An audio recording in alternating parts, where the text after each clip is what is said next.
সমুদ্র পাড়ে বিকিনিতে ঝড় তুললেন মিমি, আর তার সঙ্গে রোম্যান্সে মশগুল আবির। সবটাই দেখলেন অভিনেতা স্ত্রী। কি বললেন তারপর? আসন্ন সিনেমা রক্তবীজ 2 এ প্রেম করতে দেখা যাবে আবির মিমিকে। চরিত্রের মধ্যে যে কতখানি প্রেম দেখা যাবে তা নিয়ে বিশেষ কিছু না বললেও থাইল্যান্ডের সমুদ্র পাড়ে বেশ উষ্ণতা ছড়িয়েছে এই তারকা জুটি। একদিকে ঢিলে ঢালা বিচ পোশাক আর সঙ্গে মোটা গোফ নিয়ে আবির, আর অন্যদিকে বিকিনিতে লাস্যময়ী মিমি, যা নিয়ে চর্চার কোনো শেষ নেই। তাহলে কি শেষমেশ আবির মিমি প্রেম করছেন? রক্তবীজ 2 এর আমার চোখের নীল এই গানটা মুক্তি পেতেই এমন কথাও আলোচনা হচ্ছে নেটিজেনদের মধ্যে। এ বিষয়ে অভিনেতার বক্তব্য, প্রথম থেকেই মিমির পরিশ্রমটা তিনি দেখেছেন।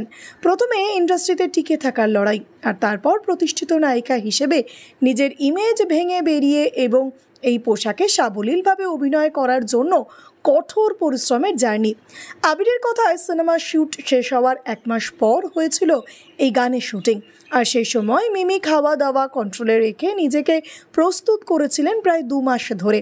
তাই তিনি মিমিকে বলেছিলেন, আর যাই করিস অসুস্থ হয়ে পড়িস না। আর রইল বাকি আবিরের স্ত্রীর বিষয়ে। অভিনেতার কথায় তার স্ত্রী নন্দিনী সবটাই জানে, এমনকি শ্যুটের ছবিও দেখেছে।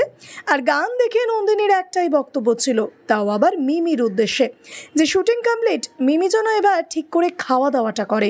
ভিডিওটি ভালো লেগে থাকলে অবশ্যই লাইক, শেয়ার, সাবস্ক্রাইব করবেন আর কমেন্টে অবশ্যই জানাবেন আপনি কোথা থেকে দেখছেন।